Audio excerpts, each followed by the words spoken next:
afternoon, everyone. As Dave said, just probably a few words about my experiences, and I don't know if they're the best of experiences, but it's my experience anyway. So, I didn't grow up through the Air Force. I grew up in private with aero clubs and that. So, learned to fly over here at where Watermead Aero Club used to be, which is now the Warbeats headquarters. So I can officially say we're going to that bar for 40 years. Back in those days, the Aero Club was heavily into club competitions, and I just got my PPL, and one Richard Wood, who I think is a member of the forum, made a comment that I'm doing the aerobatic competitions at the end of the year, and I'd never done aerobatics, so he said, the other thing you do is an aerobatic rating. So that was my introduction to competitions.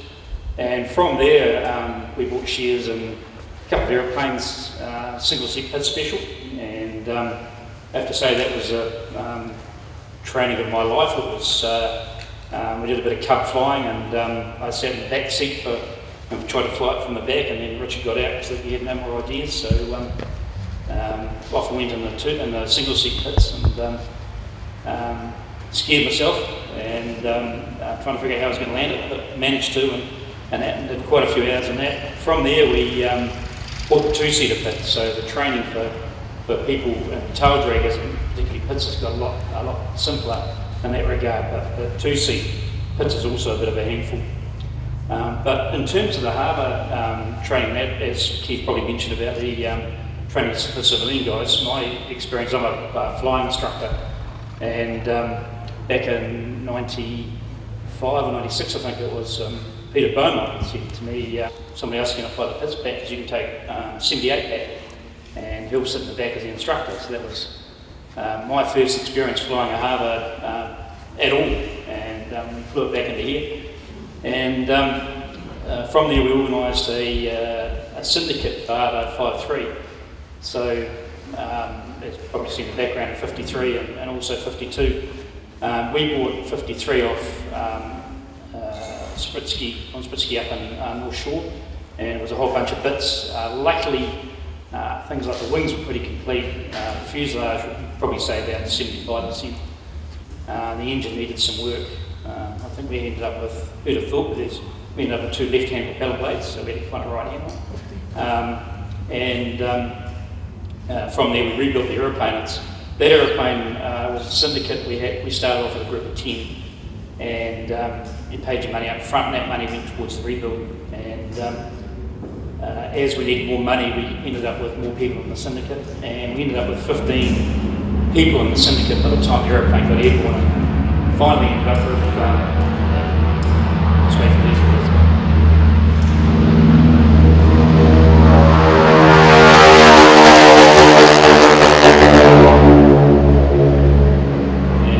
And finally ended up with about 19 in the syndicate. So, of the guys in that syndicate, I'd say probably 8 of us are actually flying members of the syndicate, and the rest were guys who just were interested in being involved in it. That's still the same with harbour. So you don't actually have to be a pilot to enjoy the aeroplane, but we've had a few people sell their shares over the years, and when I've told them what the share is worth, they've said, I thought Hebo said there was going to be an investment. And I said, it is, it's a small investment, we used to have a big one. So, so the aeroplane prices, the shares tend to go up and down with how many hours are left on the engine, or the airframe, and how desperate people are to sell. So that's what it is. But training them, we finally got 53 airborne in 99, and Peter did my type rating, and then with Warbirds I started to do some type ratings in 53, but also some of the other harbors. I got a share in 78 as well. So I think I've flown most of the harbors across it. The interesting thing being a civilian pilot, I don't know what it was like in the Air Force. Yeah, I might be able to comment about that, but all the harbors are slightly different. They were put together and taken apart at different times, and so they've got different equipment in them. It's quite hard to find the plugs to put your headset into. That's the first test. And particularly in the back, some have got live, intercoms live and some aren't, so we've got to figure that out as a student front's taxiing out and asking questions. But yeah, for me with training in it, I guess back then when we we started in the Harvards, for me, we didn't really have a training program as such. It was just get going in the aeroplane and get a few hours under your belt. We like to train people on the grass. What I would do is I'd get them going in circuits, touch and goes on the seal, and just getting them familiar with landing on a spot. So having an aiming point and having a place to land, so that when they get on the grass, they will be able to get down right at the very edge on the marker boards. One of the things for hardlines here at Ardmore is that the grass is actually quite short for a hardline, particularly in mild wind conditions. So it's a bit of a challenge, and I mean, thankfully we haven't had any nose-overs, but you do need to be applying the brakes as a tail is still up, which is a bit of a no-no with tail draggers. But that's the way it is. But I've found 53, for example, has a lockable tail wheel, and that's a bit of a challenge for people because it restricts the amount of movement of the steering of the aeroplane on the ground. And in theory, it would stop a ground loop, but I'm not going to test that theory. But it's the hardest thing to taxi because you've got to actually unlock the tail wheel. But like the Mustang has the same system, and that system was a later development. I don't think any of our Harvards that were in the Air Force had that, but it was applied to 53 back in about 2003 after its ground loop back then. So something that would be a good idea. But with training civilian students, I guess for me it's about knowing their background and what experience they have. They'll obviously have, they didn't have the benefit of the military training where somebody else is paying the bill. So for a lot of the Aero Club guys, it's finding what experience they've got and where their gaps are in their training. So, and everybody has them. It's, I guess, the difference to the Air Force that when they're civilian trained, people will take as long as they want to. They're paying the bill, so they'll fly as often as they want to. And so there might be long gaps in their training. And certainly, I guess the big thing, people coming from an Aero Club or a flying school, is that when they start flying a Harvard, they actually own it. And it's one of the hard things to get across to people is you actually have a share in this aeroplane. You have to look after it. And one of the rules we tend to have is that if you fly the aeroplane, leave it as if you'd like to find it. And that's actually quite a hard thing to teach because you walk away. In fact, I've just walked away from 53, realising I haven't got it cleaned down, so that's my next job after here. But yeah, you need to wipe it down, and it's not just about flying the aeroplane, it's putting it away in the hangar and getting it out. Rules like you don't tow it out by yourself, put it away by yourself, but have someone else with you. So with Warbirds, it's very much like a club in that regard where everybody's got to help each other out. So yeah, quite a thing for people to go through sometimes.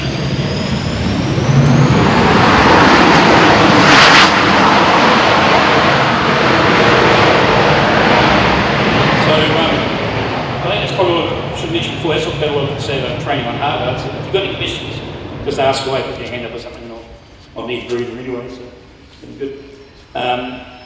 Just moving on to 115 flights, so a bit of background with those. Years ago, in the sort of 70s, 80s, into the 90s, we were, you could go to an air show and the pilot would be standing at the fence and you'd go up and ask for a ride and the pilot would say, yeah, jump on board, it's going to cost you that much. And then that was fine for years, and then they became cost share rides. And then obviously there was the issue with PPLs and taking people for a flight and those people paying and obviously being expecting to fly with a commercial pilot. So the whole Part 115 aviation thing came along, and so that put a stop to being able to lean over the fence and ask somebody for a ride. And certainly at Warbirds we don't really advocate cost share rides either, because it's for the person who's standing at the fence, they're expecting some level of service for that, for what they're paying. So obviously this guy's excellent as well.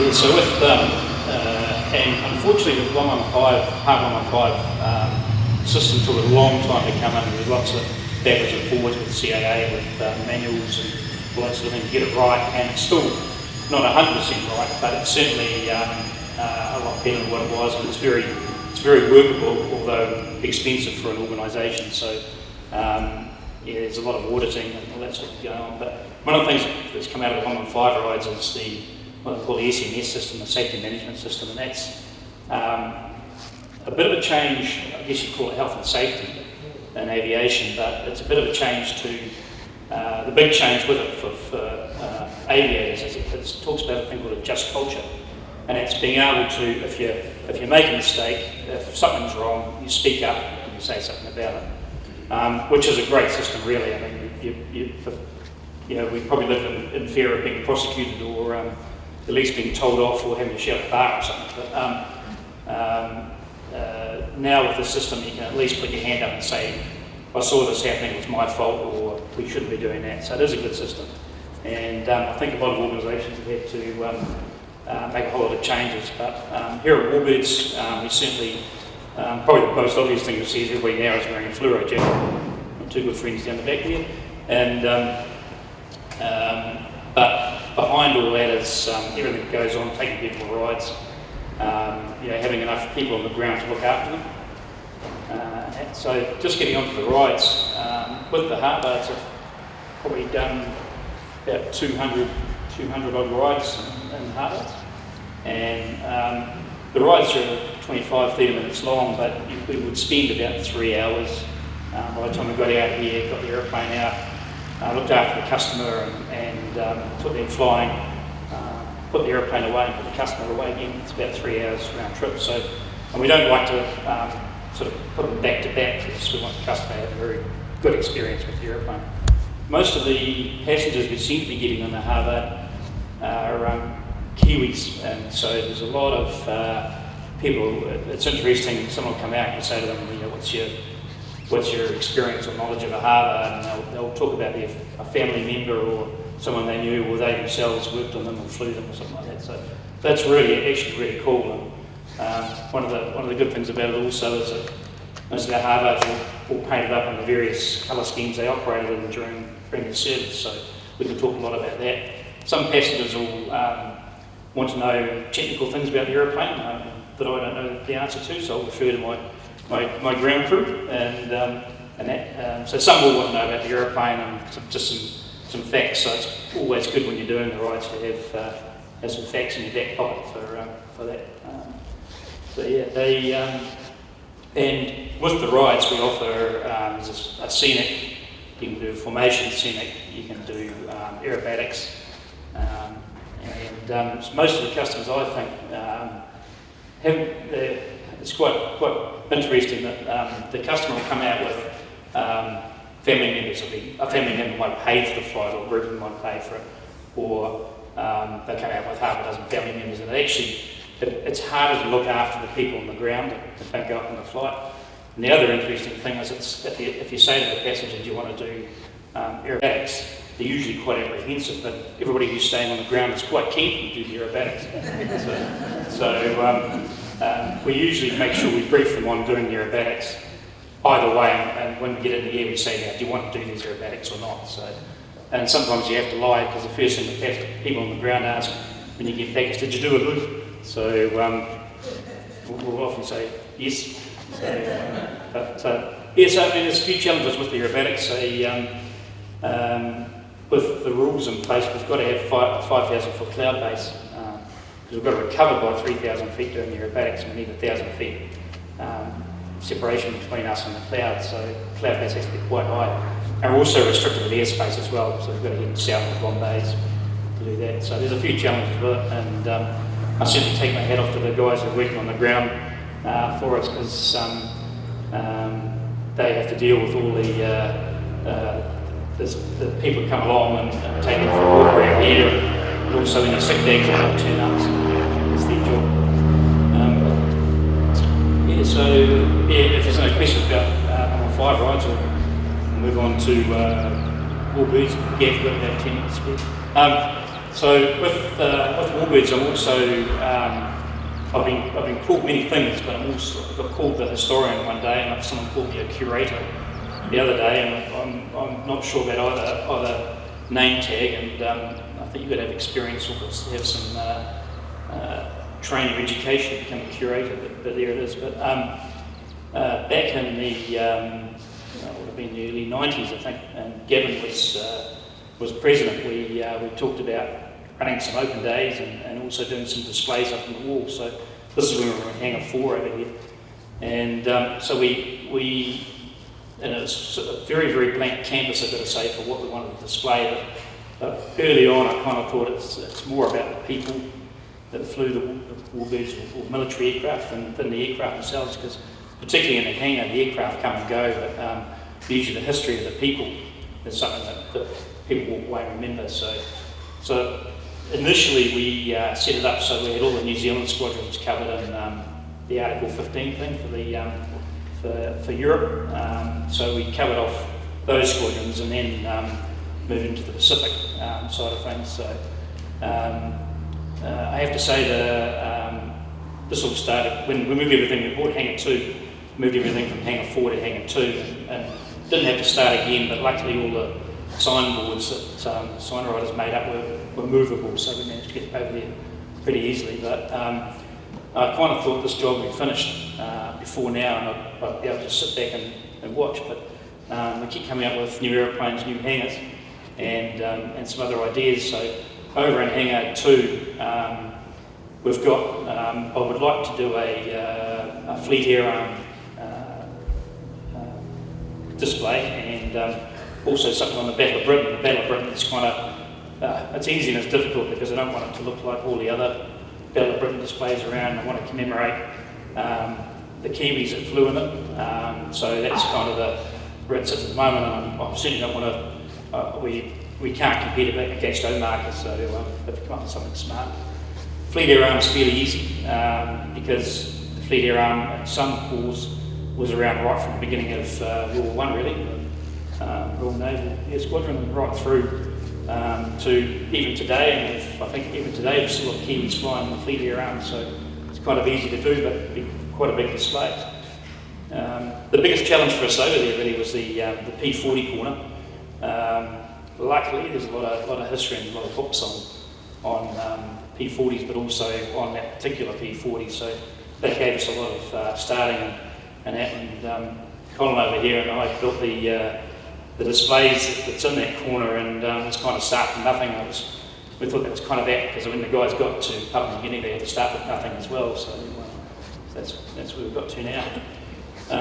And I guess probably leading into finally some of the other things we're looking to do.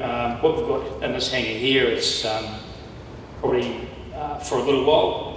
I haven't really talked to the president about this yet, but I'd like to build a bit of a walkway around the side there and make it into a bit more of a World War I theme. And also over in Hangar 2, I'm keen to do something. We've got a harbour corner, which is the final bay upstairs in the mezzanine floor, and I'm waiting for a harbour fuselage to turn up in the corner over there one day, and we'll do a bit more on that. So the harbour corner is going to be about obviously the history of the harbour, but also some of the technical stuff on the harbour and some of the people that personalities that flew them as well. So if anybody, and this is my shout out to anybody here at the forum who's got any ideas, and I've seen some pop up, but I'm looking for any information we've got on the harbours. There's some information about different harbours that are still surviving and that's the sort of thing that I want to put in there. Is a bit of background to the aeroplanes, and so when people come to the Hangar 2, they can find out some technical stuff, or they can see some family in there, or they can say they flew that aeroplane or worked on that aeroplane. That's kind of what we're on to go with that. And then the other thing I'm looking for some help with is, and I've been struggling with it for over a year now, but I want to do something on the defence of Auckland. So if anybody, again, has got any ideas, I'm after aerial photograph of Auckland 1943-ish, and where all the bases were. I know there's some plenty of stuff on the forum here, and I'm just trying to get everything together, but it's going to be I think it'll be it'll be a big project, and where we put it will be interesting. But yeah, I think we need to do something on the defence of Auckland as well. So because there's some interesting stories on there. Someone comment about the Americans are out here.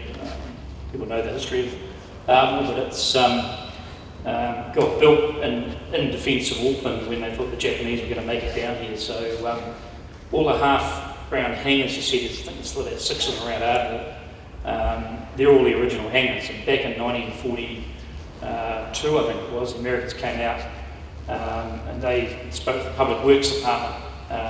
So Ardmore was just farmer's paddock and quite weak. And the Americans decided they were going to build an airfield here, and the Public Works guy said we need a soil report because it's quite wet. And the Americans said just build it, the Japs will be here by then. But the airfield was primarily built using what's Stevenson's Quarry down the motorway there. If you're heading south on the left, up the hill there's a place called Stevenson's Quarry. And all the fill for the runway came from there, and they must have done quite well out of it because they're still operating today. So. But the airport company, it is quite wet out here, and they're forever trying to fix up the runway and glue it back together, so that it's an ongoing problem for them. But but I mean, the great thing about Ardmore is, apart from us having the warbirds out here, the airfield is a historic airfield, so it's kind of great to have really. And I had family who flew out here, and they caused some damage on the taxiways and that, so it's quite good to do. Yes, that's any questions at all?